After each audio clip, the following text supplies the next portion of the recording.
Ya sudah pasti Bapak Ibu ya, Bapak Ibu, rekan-rekan yang posisinya saat ini masih berstatus sebagai tenaga honorer, tentunya ketar-ketir juga mendengar isu ini. Nah, mudah-mudahan informasi kali ini bisa menjawab apa fakta sebenarnya. Bismillahirrahmanirrahim. Assalamualaikum warahmatullahi wabarakatuh. Baik Bapak Ibu, rekan-rekan, berjumpa lagi dengan channel kami, media berbagi ilmu dan informasi. Dalam kesempatan kali ini kami akan kembali berbagi informasi masih terkait mengenai tenaga honorer.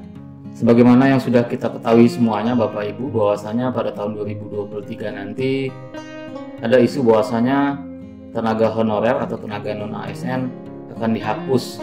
Nah, untuk menjawab isu itu kami akan memberikan informasi. Namun sebelum itu Bapak Ibu, sebagaimana biasanya izinkan kami mengingatkan Bapak Ibu dan rekan-rekan yang mungkin baru pertama kali mengunjungi channel kami ini, jangan lupa klik subscribe, kemudian aktifkan tombol lonceng notifikasinya, agar apabila kami mengupdate informasi-informasi terbaru, maka Bapak Ibu dan rekan-rekanlah yang pertama kali mendapatkan informasi tersebut. Dan jangan lupa silakan share informasi ini kepada Bapak Ibu dan rekan-rekan yang lain, agar mereka juga tahu apa-apa yang Bapak Ibu dan rekan-rekan ketahui. Baik Bapak Ibu, mari kita simak langsung informasi yang akan kami bagikan pada kesempatan kali ini.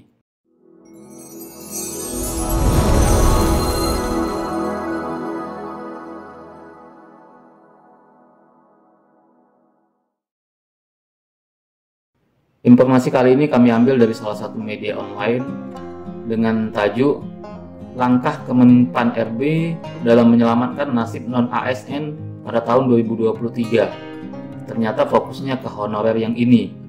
Nah, mari kita lihat Bapak Ibu seperti apa beritanya.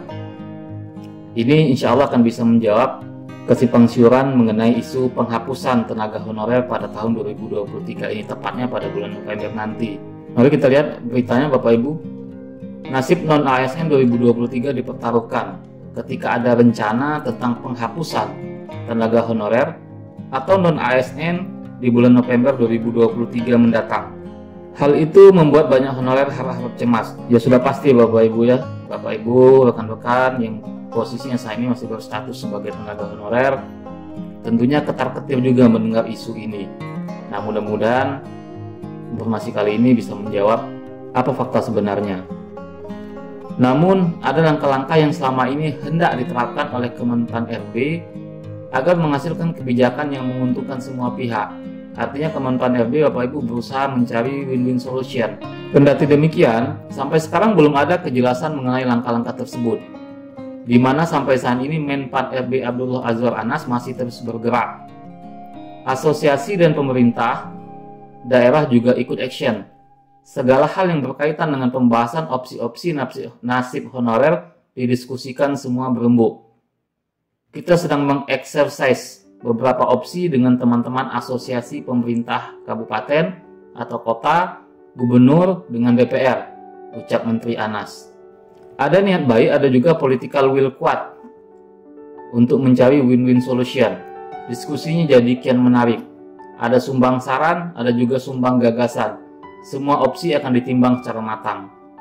Hasilnya, ada 4 opsi yang muncul. Yang pertama, tenaga honorer diangkat semua. Tentunya ini adalah opsi terbaik ya Bapak Ibu. Ini mudah-mudahan ini menjadi opsi pilihan, opsi prioritas, karena ini benar-benar menguntungkan semua tenaga honorer. Kemudian opsi kedua, tenaga honorer diberhentikan semua. Nah, tentu ini tidak kita inginkan Bapak Ibu.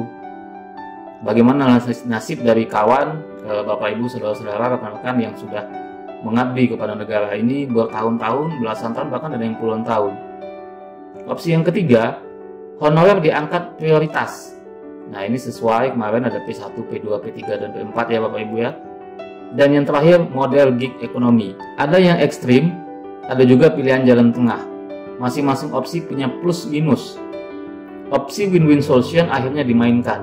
Iramanya dibikin harmonis. Untuk sementara, skema main opsi ketiga tersebut lumayan lantang. Artinya honorer juga diselamatkan, honorer diangkat prioritas. Skema ini disebut telah berjalan dalam seleksi pegawai pemerintah dengan perjanjian kerja P3K pada tahun 2022 yang lalu. Nah, ini skema pada tahun 2022 yang lalu Bapak Ibu, itu memainkan opsi ketiga yang disebut lumayan lantang. Artinya honorer coba diselamatkan, honorer diangkat secara prioritas. Bahkan pola main skema prioritas juga akan diberlakukan di rekrutmen CASN 2023. Artinya kemungkinan besar pada tahun 2023 ini pemerintah masih menggunakan pola seperti pada tahun 2022 ini. Itu artinya skema mainnya ikut mengarah ke seleksi calon pegawai negeri sipil CPNS dan P3K 2023. Sekarang sudah berjalan, tambah Menteri asal Banyuwangi tersebut.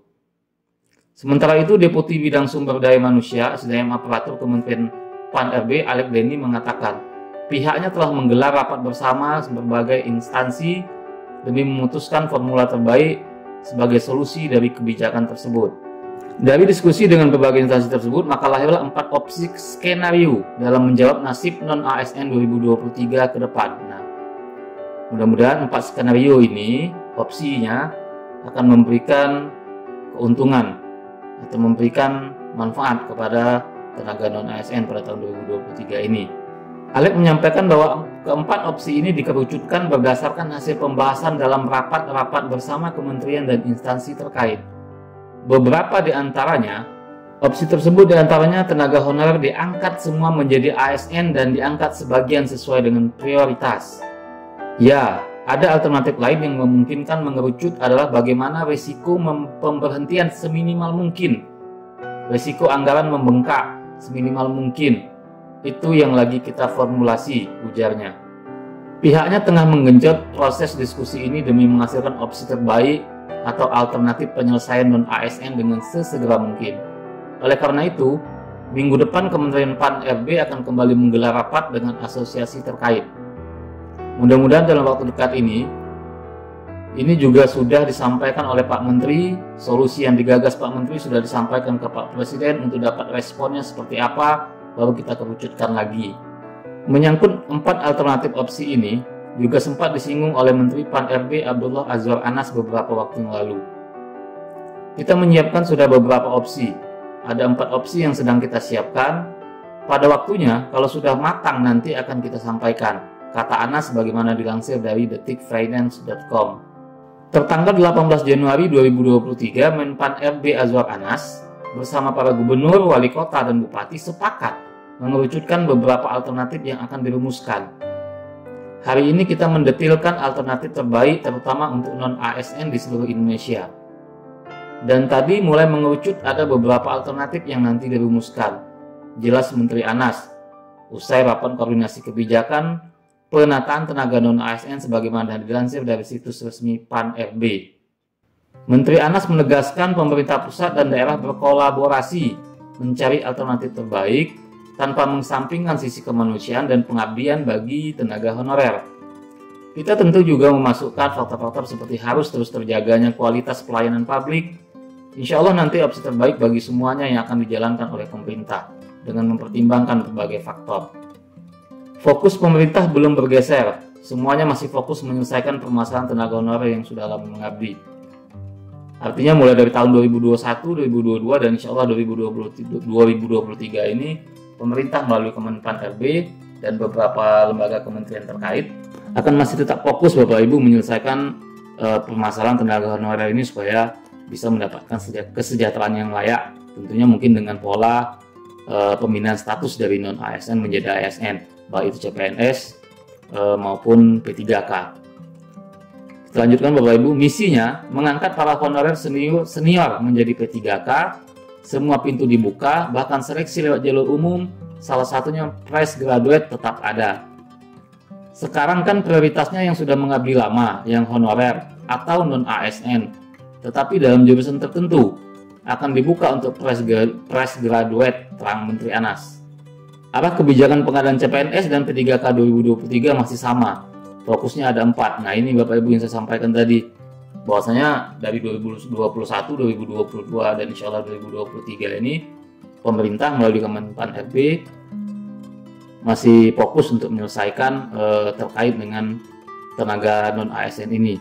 Nah ada 4 arah kebijakan. Yang pertama adalah fokus pelayanan dasar. Kemudian yang kedua, kebijakan memberi kesempatan rekrutmen talenta digital.